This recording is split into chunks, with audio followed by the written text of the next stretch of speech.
Mingalaba and welcome to MI Radio's Myanmar Today. I'm Agajo. Today we have reports on State Counsellor hosting video conferencing on factories and workshops issues, and the report on China donating ventilators to Myanmar to help fight against COVID-19, and the news coverage on theories around the origin of the COVID-19, and the story on Myanmar book market decreasing by more than half on account of COVID-19. All of that on this edition of Myanmar Today, but for now, let's take a look at what's happening in local news.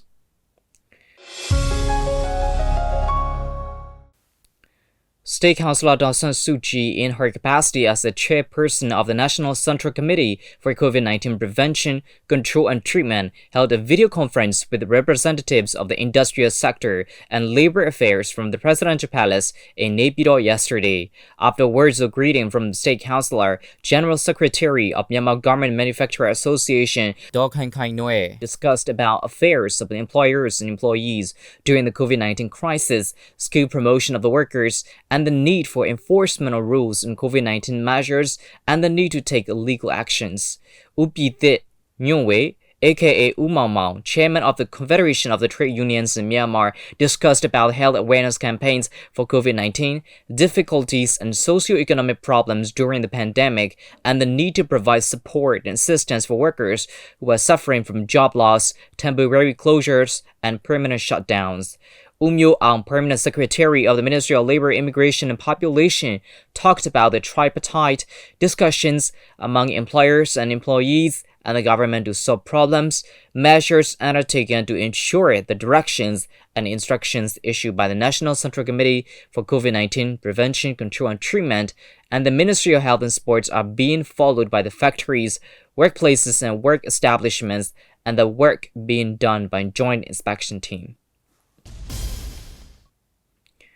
Muskmelon exports to China are priced higher, whereas watermelon exports cannot cover even truck fare, Vice President Uang Tha-u of Muse Fruit Depot told yesterday.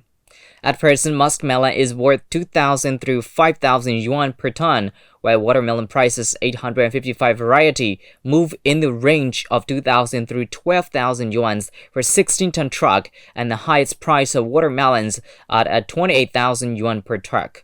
The prices vary depends on quality and varieties.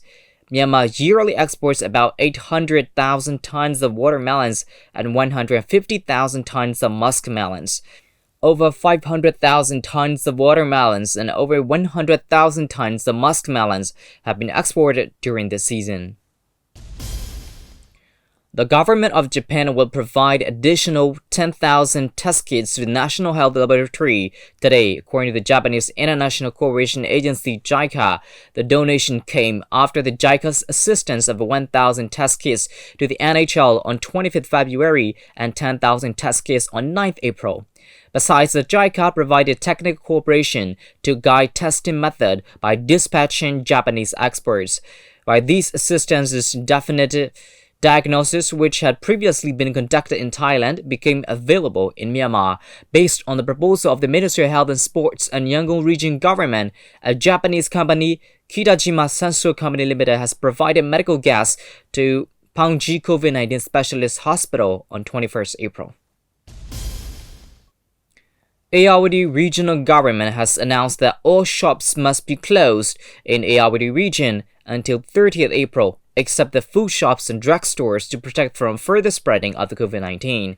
Among the shops being open in the municipal markets, only the basic food shops and drugstores are allowed to remain open in the market. All other shops, inclusive of the cosmetics and beauty salons, must be closed till 30th April. Moreover, the operation of the passenger buses will be suspended until the end of April. Only the private vehicles are allowed to run with only 5 persons on board, including the driver, according to the announcement of the regional government released on 19th April. That's all with the local news. Now we'll move on to our first report. State Counsellor Aung San Suu Kyi, in her capacity as the chairperson of the National Central Committee for COVID-19 Prevention, Control and Treatment, emphasized the importance of the current issues of the closure of factories and workshops and regular health and safety inspections, and the future prospects of the workers in her video conferencing with the responsible officials held on 22nd April. State Counsellor of the Republic of the Union of Myanmar Aung San Suu Kyi on 22nd April hosted a regular video conferencing at a session of factories and workshops issues, together with the participants Myo Aung, Permanent Secretary of the Ministry of Labour, Immigration and Population, Mau Mau, Chairman of the Confederation of Trade Unions of Myanmar, and Kai Nwe, Joint Secretary General of UMFCCI. Hundreds of people working together in close contact. The factories and workshops are highly considered as the main source of containment of the COVID-19 spread. The holidays of Dingjian ended on 19 April and the workplaces are to reopen on the next day. But on 19 April, the Ministry of Labour, Immigration and Population released an announcement stating that the factories and workshops across Myanmar have to close temporarily until 30 April and are able to reopen after seeking the approval from the inspecting team. However, according to the ground situation, some factories remain open without approval from the inspecting teams. We agree on the point that the factories cannot open without inspections. The workers are also willing to close the workplaces and carry out the inspection as fast as possible so that they can start working in a short time. So we are asking to take immediate actions on the closures of the workplaces. We want to encourage the inspecting team to speed up the procedures, and we are ready to support any aid such as manpower, and it is important to enforce the rule of law to close all the workplaces.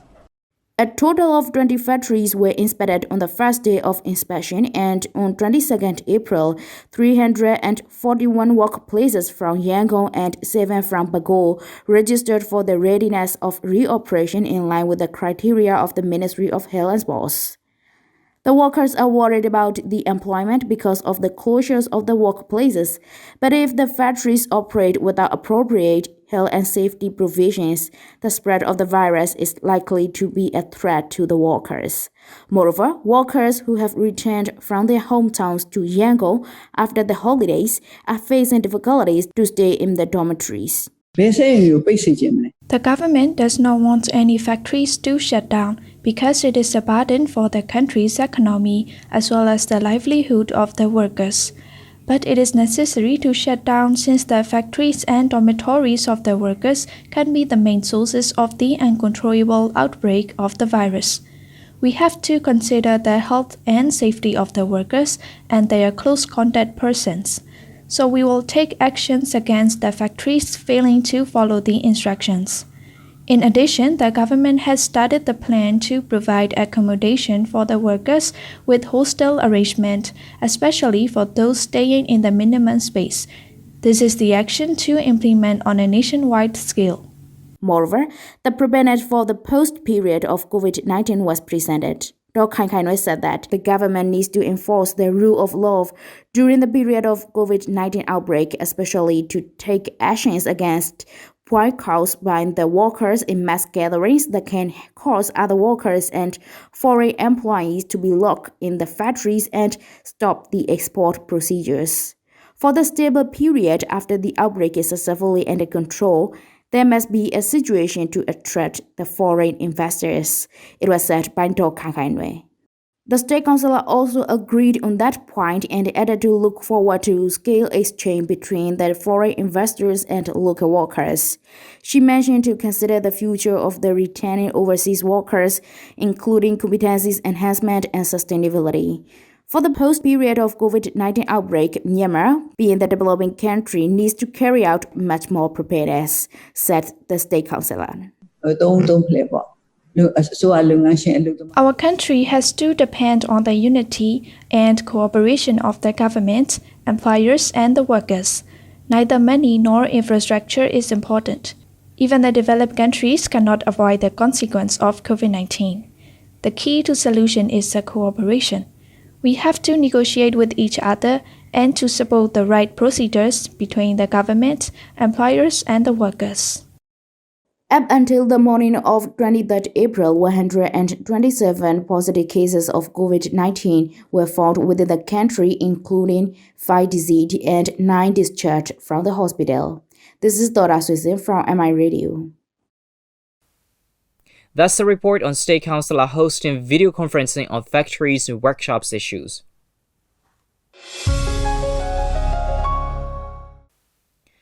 The People's Republic of China (PRC) donated the total 35 sets of the ventilators to Myanmar to be used in the fight against COVID-19. The severe cases of COVID-19 are 3% to 5% of total laboratory confirmed cases for the disease. These patients have to be treated in ICU, the special healthcare facility. The ventilator can be used to help these patients breathe from 2 to 3 weeks. The ventilators are essential for the patients with a severe case of COVID-19. Yenai and Piu Deridu cover the story. The People's Republic of China donated the total 35 sets of the ventilators to Myanmar to be used in the fight against COVID-19. The first batch of 20 sets of the ventilators arrived at Yangon International Airport at noon on 22nd April. 15 are meant for the Ministry of Health and Sports, and the rest for the Hospitals of Defense Services.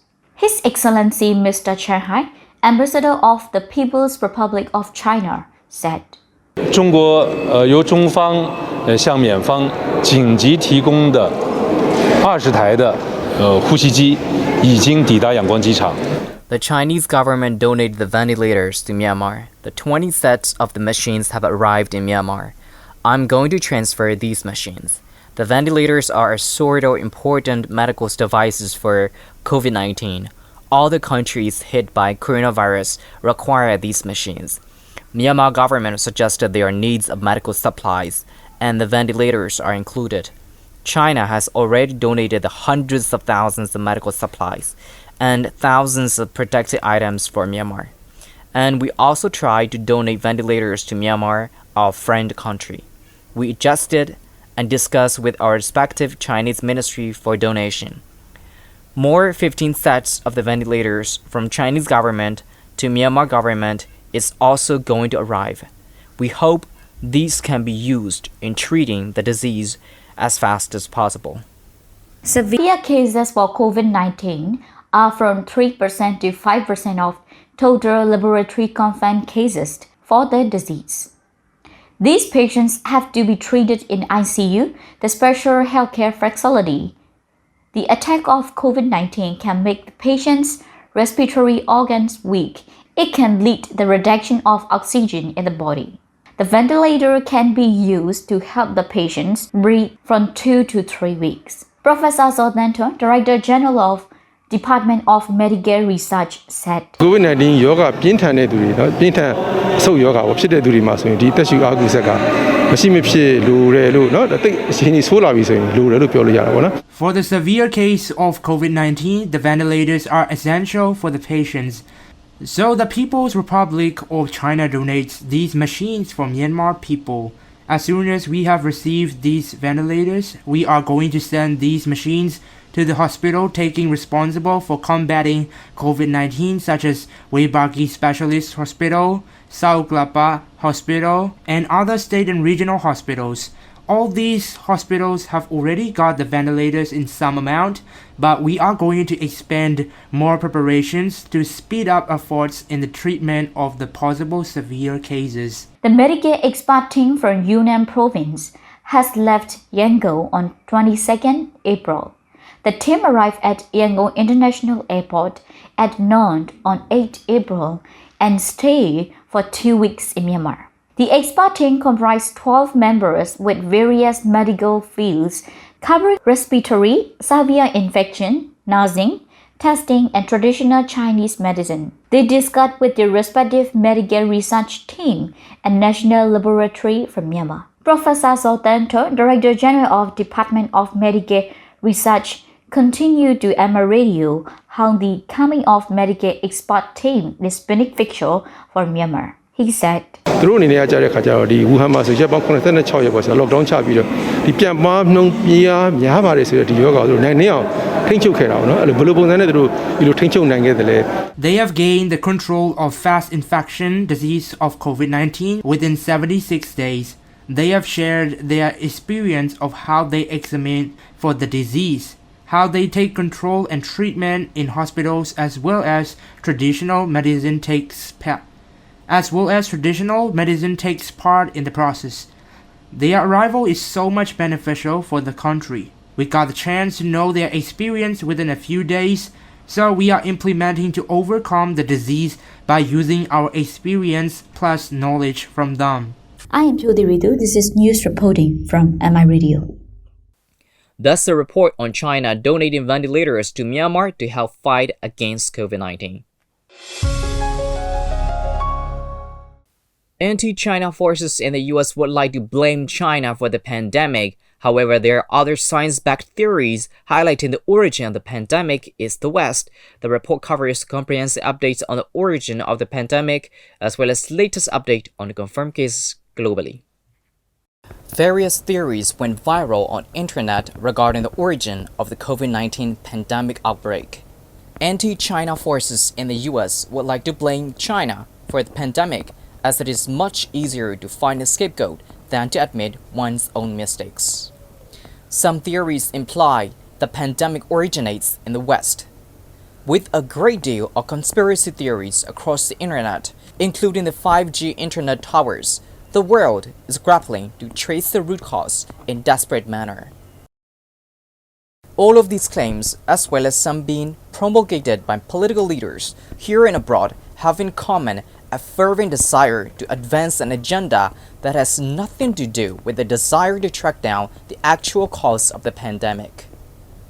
Mazaji Newin from China Media Group CRI Myanmar Department gave her comment on the Chinese people's take on the origin of the pandemic. ဒီကယောဂစတင်ဖြစ်ပွားတာနဲ့ပတ်သက်ပြီးတော့တရုတ်ပြည်သူတွေရဲ့အမြင်ကိုပြောရမယ်ဆိုရင်တော့တရုတ်ပြည်သူတွေရဲ့အမြင်ကတော့ဒီကယောဂကအနောက်နိုင်ငံကဖြစ်တာလားတရုတ်ပြည်ကဖြစ်တာလားဆိုတာစုံစမ်းနေတော့မှရှိပါသေးတယ်တဲ့တချို့ကလည်းဒီတရုတ်ပြည်ဝမ်းကနေစပြီးတော့ဖြစ်တယ်တချို့ကလည်းဒီအနောက်နိုင်ငံတွေကနေစပြီးဖြစ်တယ်ဆိုတဲ့ထင်ကြီးတွေမျိုးမျိုးပေါ့နော်ပေးနေကြတဲ့အတန်တွေကိုလည်းသူတို့ကြားရတယ်တဲ့နောက်ဒီ virus ပိုးကဘယ်ကဖြစ်တယ်ဆိုတာကတော့ဒီသိပ္ပံနည်းပညာရဲ့ပြဿနာပါနောက်နိုင်ငံရေးပိတ်ဆက်ဖြစ်အောင်မလုပ်သင့်ဘူးပေါ့နော်နောက်တရုတ်ပညာရှင်တွေနဲ့ဒီနိုင်ငံတကာပညာရှင်တွေကလည်းဒီ virus ကတဘာဝအရာဖြစ်တာဆိုပြီးတော့ယူဆတယ်ဒီ virus ကိုလက်တွဲပြီးတော့တိုက်ဖြတ်မှဒီပြဿနာကိုဖြေရှင်းနိုင်မယ် The World Health Organization said on Tuesday, April 21st, that all available evidence suggests the novel coronavirus originated in bats in China late last year, and it was not manipulated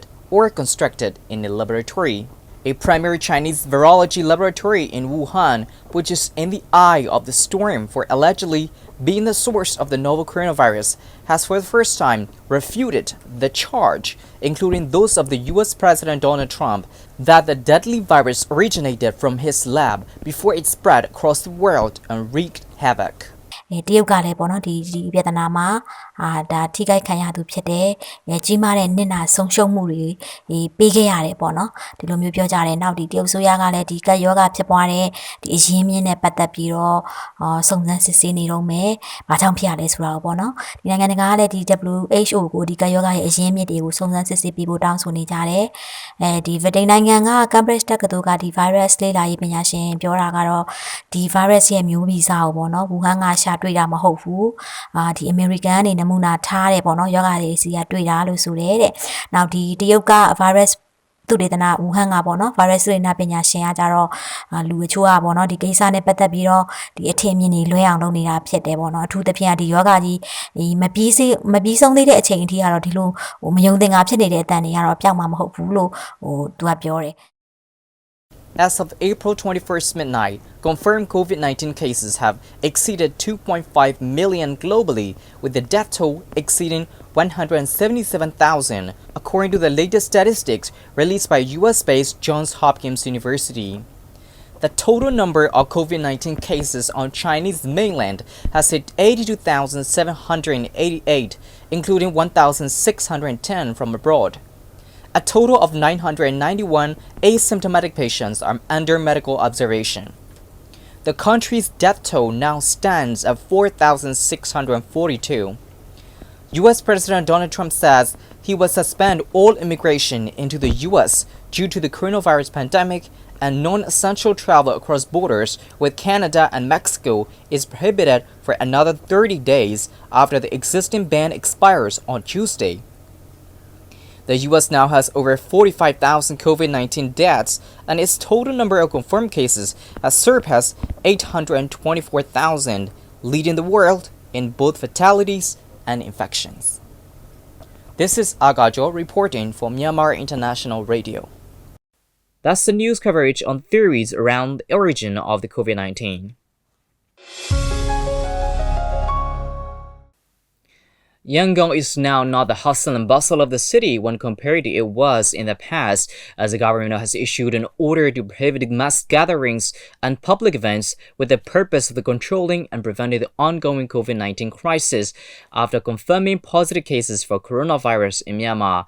With the concerns over the basic needs of the people, the working hours of the civil servants and workers at state-owned factories and industries have been reduced and working on a duty shift. The main objective is that a large number of civil servants and workers are not allowed to work together in a single place at the same time. Myanmar book market is also suffering, and it is decreased by more than half on account of COVID-19.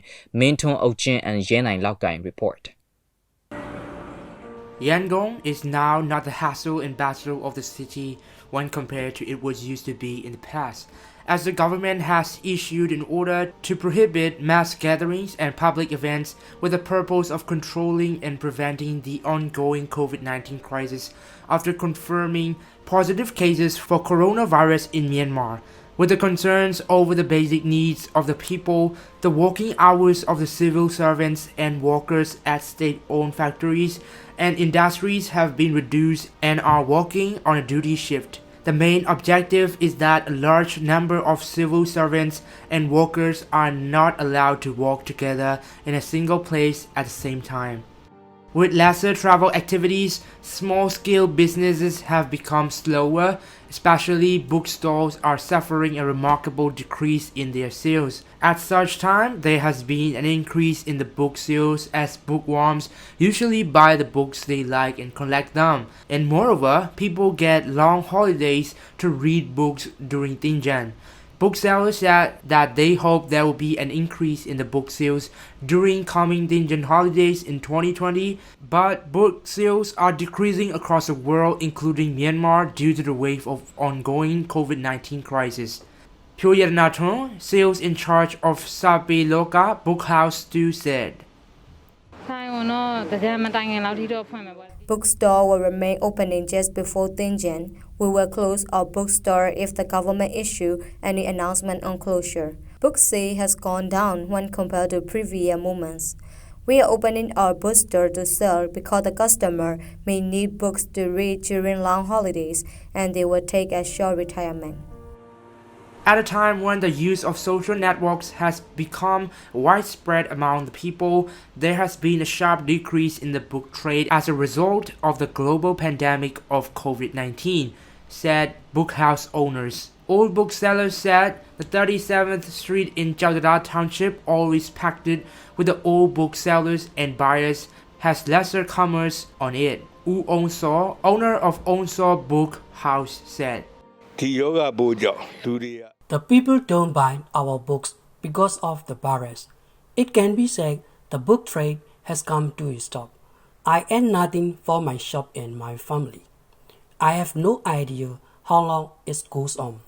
Worst of all, only those who have money can afford to buy books. The poor bought 1 or 2 books formerly, but now they can't anymore because they are worried tend to consumer goods like rice, edible oil, salt, chili and onion. The people are also worried about lockdown when it will come. The people won't buy books anymore as they concern over the virus. They may be following basic commodities every year. This time is best-selling movement for booksellers. Some bookshops said the people avoid going to busy public places owing to the ongoing COVID-19 crisis, and some bookshops have temporarily closed for the virus reason, but some are going on. Do Maison Ang, sales in charge of Yapi Book House, said. The book market sees a decrease in sales because of the virus. This time, of course, it is the best-selling moment. The people buy books to read during things and holidays. We always open our bookshop. The staffs are still in the office now. Most of the bookshops have been closed, but our shop remains opening. The bookstores said that about 200 new books formerly appeared monthly, but now it has dropped to half. The sales of books have decreased by more than 60%.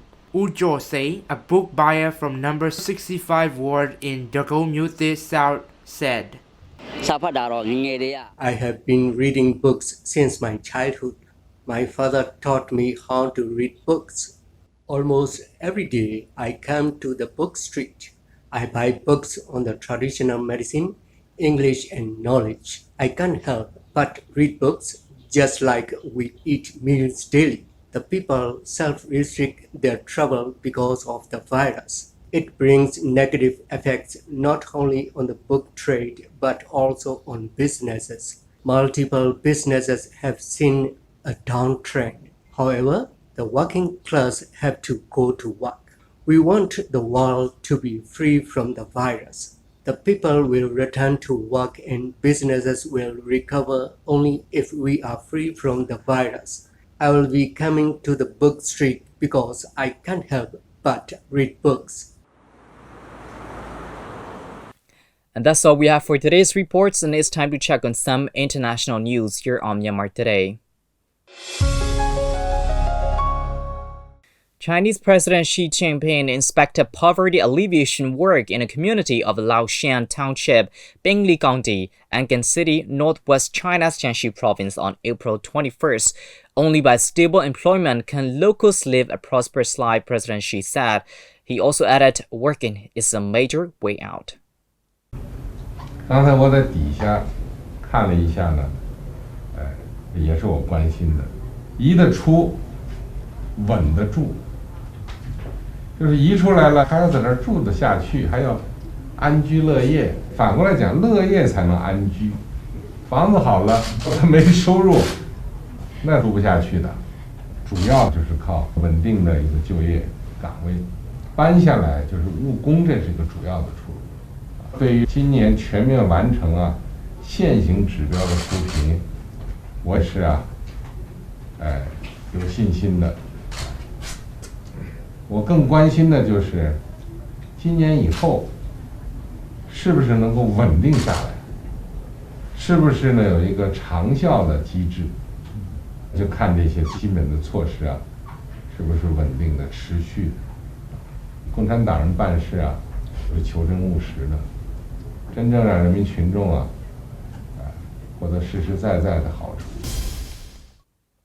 Edward Charles Holmes Professor, evolutionary biologist and virologist at the University of Sydney, says COVID-19 virus is not artificial. He explains the reasons why the novel coronavirus is not a lab construct. I think there are a number of really clear reasons to believe this is not in any way a lab construct or a lab escape. And the key things are all the component bits of this virus, all the genes and bits, the proteins that make up the COVID-19 virus, they are all found in natural animal species. There's nothing unusual about it. It has bits of, looks like it's bits of bat virus, maybe pangolin virus. We know all the components are absolutely natural. They're also all natural ingredients. Also, if someone was wanting to engineer a coronavirus, what they would naturally do is take the standard laboratory strain that's out there, in which there are a number of them, and they would manipulate a standard laboratory strain and turn it into what they wanted. And that's not what's happened here. This is not a standard laboratory strain. It looks for all the world, and I'm certain it is, a natural coronavirus that's come from an animal in a natural setting. There's nothing in there at all that is a signature of laboratory manipulation. So I think we can pretty safely put those conspiracy theories to bed. The COVID-19 pandemic has had a detrimental impact on the global supply chain. This also affects German automaker BMW and its business in China. The automaker had to close its plants in China due to the outbreak that began in January. Now that the epidemic has been brought under control, around 95% of BMW's dealers have reopened. I mean, obviously it had some very serious effects. However, first of all, we came from a very good year last year, and also January started well. And then in February, of course, with the epidemic hitting, what happened is our business were closed, plants were closed, and we took immediate measures. So in total, we had a shutdown for almost 2 weeks in the office and in the plant. But then I think the measures from the government really helped fighting epidemic. We opened on the 17th of February, and meanwhile, actually, we're really very confident because around 95% of our dealers are open. In Shenyang, our plant is back to a 2-shift operation, and we see a very strong recovery of the business, including showroom traffic and also sales. I think it's the opposite, because China is by far our largest market, and you have the supply follows demand, and we have more than 400 suppliers in China. We're actually going to localize even more. We are starting the new TC plant in Shenyang, basically doubling the capacity. And later this year, we're going to open the second phase of our high voltage battery assembly line, producing the battery packs for our new energy vehicles. So we're investing in both. We're investing in additional products and, of course, in new technologies. Now, I think we have a continuous growth plan. And personally, I think that what is happening currently might accelerate some of the localization, because you need to be present in your biggest market. I think it's 2 aspects. First of all, when you look at the automotive market, the long-term perspective was and is still very strong. You have an ownership of around 170 cars per 1,000 households. In America and in Europe, it's between 800 and 600. So you have a big potential. Number 2 is there's a continuous opening up policy from the government. 2 years ago, President Xi in Boao, he announced some big, basically changes on the policies. That is when we agreed with our joint venture partner on the equity, and we are going to invest 3 billion euro over the next years into new plant facilities and upgrading of facilities. UN Secretary General Antonio Guterres strongly condemned the attack on WHO worker Piezong Wenmao, killed while transporting COVID-19 surveillance samples in Myanmar's Rakhine State. And that's all we have for today. Thanks for joining me on Myanmar Today. I'm Aga Jo. Have a great day, everyone. Stay home, stay safe, practice good personal hygiene, and follow instructions strictly, and always be on high alert for important news. I'll see you again. Goodbye.